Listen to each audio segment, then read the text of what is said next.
Assalamualaikum warahmatullahi wabarakatuh. Kembali lagi bersama saya Uli Khalqillah. Pada kesempatan kali ini saya ingin berbagi penjelasan terkait dengan penggunaan geopsi untuk menganalisis data atau pengolahan data mikrotremor menggunakan metode HVSR. Bagi kawan-kawan yang belum memiliki perangkat lunak geopsi, bisa cek di deskripsi untuk bagaimana cara mendownload dan menginstal perangkat lunak geopsi ini sendiri. Untuk melakukan pengolahan data mikrotremor, saya menggunakan data yang diperoleh dari station yang online. Jadi kita bisa mendownload data tersebut. Kawan-kawan bisa cek di deskripsi untuk mendownload ataupun menggunakan data mikrotremor yang saya gunakan di analisis HVSR pada kesempatan kali ini. Oke, bagi kawan-kawan yang telah menginstal atau memiliki perangkat lunak geopsi, ini merupakan tampilan dari perangkat lunak geopsi. Untuk mengimport data mikrotremor yang telah diperoleh, kawan-kawan bisa klik di icon import signal ini, kemudian pilih file, kemudian arahkan kepada directory tempat kawan-kawan menyimpan data itu sendiri, data mikrotremor yang telah di-download ataupun data mikrotremor yang kawan-kawan miliki. Contohnya ini adalah data yang saya gunakan dari network yang online yang open dari network MM dengan stationnya NJU. Saya pilih, kemudian saya open. Nah, ini adalah tampilan rekaman mikrotremor ataupun noise yang direkam oleh network ataupun station yang bersangkutan yang saya gunakan di tutorial kali ini. Jika kawan-kawan ingin menampilkan lebih lanjut terkait informasi data, kawan-kawan bisa klik filenya di sini, kemudian klik kanan, pilih table, maka akan muncul informasi seperti berikut. Informasinya itu berupa komponennya, ada is, not, vertikal, kemudian time reference-nya, kemudian start time-nya, end time-nya, start time waktu mulai rekaman sampai dengan waktu berakhir rekaman, kemudian sampling frekuensinya, kemudian interval waktunya, kemudian ada number of sample, datanya, kemudian durasi rekamannya berapa, dan seterusnya. Jadi untuk kesempatan kali ini kita menggunakan durasi waktu 30 menit data rekaman mikrotremor. Oke, untuk selanjutnya kita akan melakukan pengolahan data HVSR. Maksud saya pengolahan data mikrotremor dengan menggunakan metode HVSR. Untuk tahapannya, pertama kita bisa klik menu waveform ataupun toolbar waveform untuk kita pilih taper, untuk kita pilih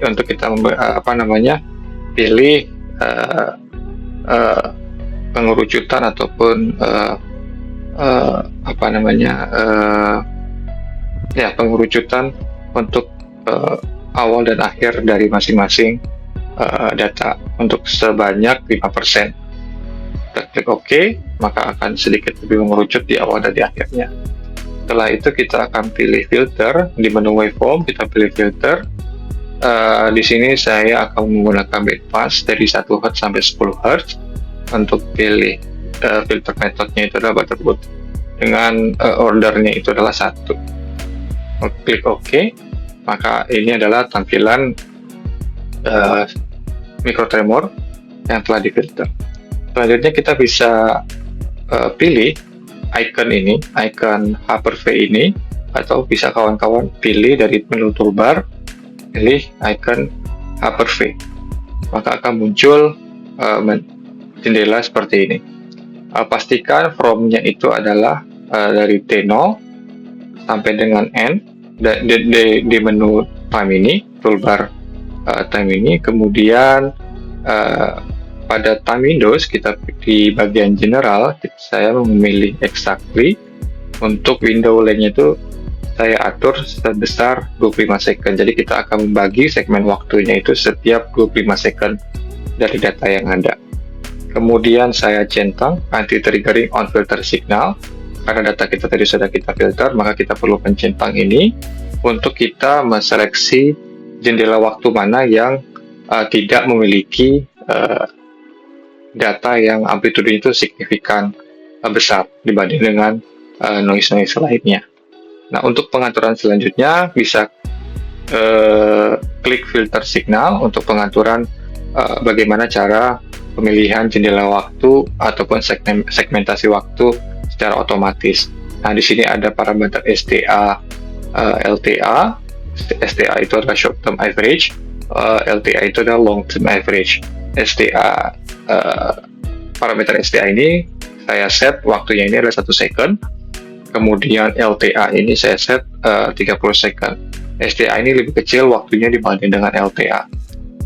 Kemudian minimum rasio STA-LTA-nya ini adalah threshold value-nya. Minimum threshold value dari STA-LTA saya set di sini 0,2.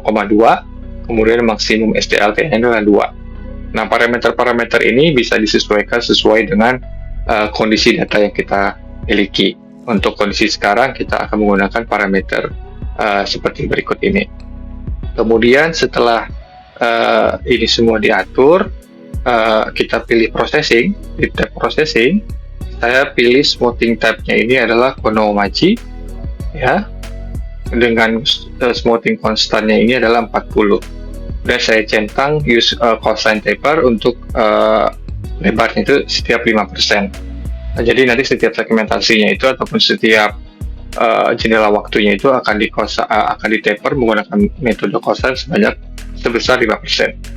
Kemudian untuk horizontal komponennya akan dihitung rata-rata kuadrat ataupun square average. Oke, lanjutnya untuk tampilan outputnya ataupun hasilnya nanti bagaimana kita atur. Di sini saya atur frekuensi samplingnya itu dari 0,5 Hz sampai 10 Hz dengan stepnya itu log. Number of sample ini adalah 1024. Untuk selebihnya saya tinggalkan seperti ini. Kemudian kita balik lagi ke bagian toolbar time-nya. Setelah itu kita bisa memilih menu select ini ataupun tombol select ini. Kita pilih auto, maka akan muncul sebanyak 54 jendela ataupun segmentasi dari data mikrotremor yang diperoleh. Ini maksudnya adalah jendela-jendela yang memiliki data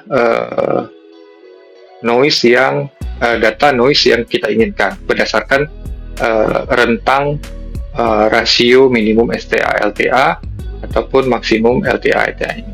Nah, jadi kalau misalnya datanya itu sudah melebihi dari maksimum rasio STA-LTA ini, maka datanya akan dibuang ataupun tidak dipakai. Jadi sehingga jendelanya ini tidak ditampilkan atau tidak dipilih seperti yang contoh yang di sini ya.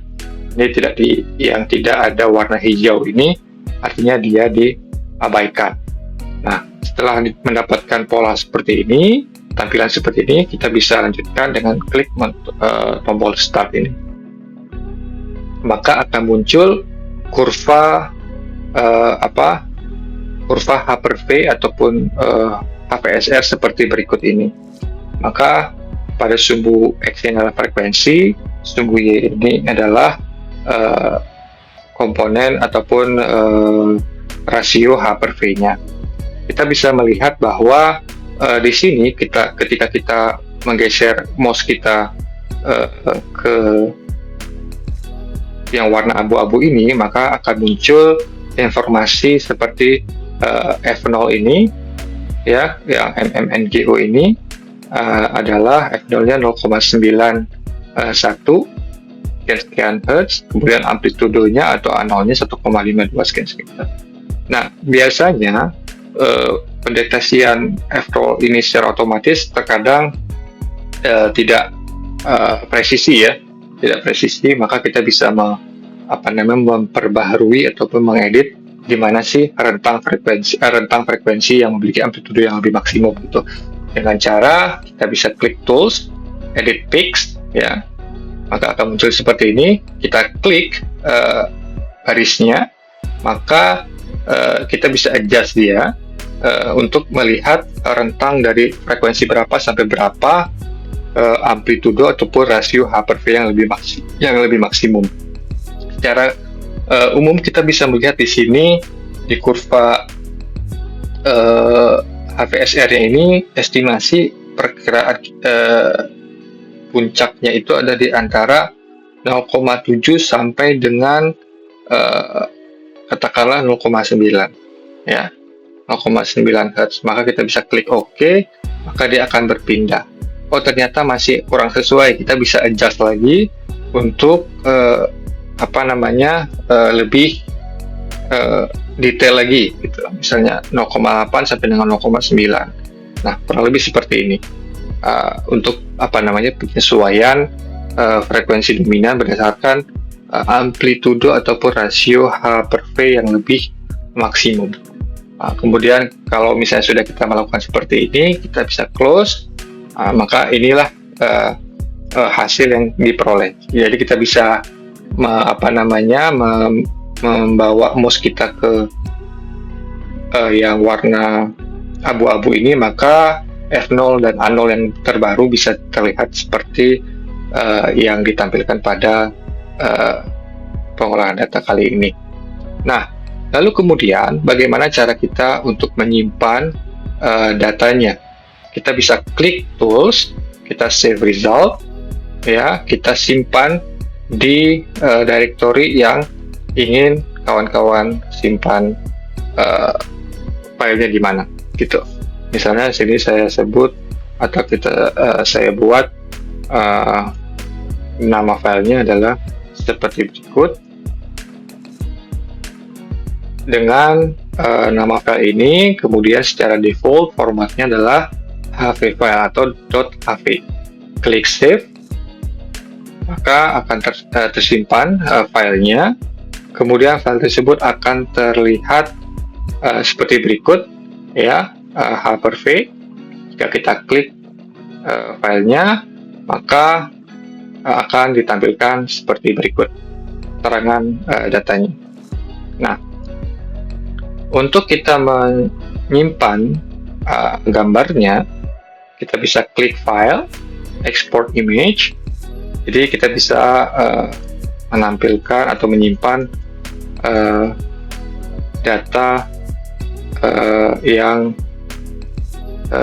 telah kita lakukan analisisnya dalam bentuk gambar. Jadi kurang lebih seperti ini. Maka tampilannya akan tersimpan seperti ini. Oke. Demikian penjelasan dari saya terkait bagaimana cara melakukan pengolahan data microtremor menggunakan metode HVSR.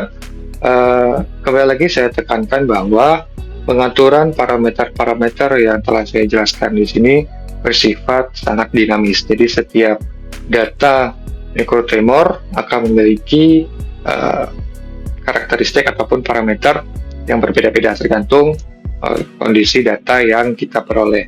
Bisa jadi pengaturan window lag-nya berbeda dari pengaturan yang saya gunakan, begitu juga dengan pengaturan parameter STLTA maupun rasio STLTA yang saya gunakan untuk kawan-kawan gunakan pada data yang lain. Jadi kawan-kawan bisa melakukan eksperimen lebih lanjut menggunakan data-data microtremor lainnya yang kawan-kawan peroleh dari berbagai sumber misalnya. Demikian penjelasan dari saya. Terima kasih telah menyimak penjelasan terkait pengolahan data microtremor menggunakan HVSR yang telah saya jelaskan pada tutorial kali ini.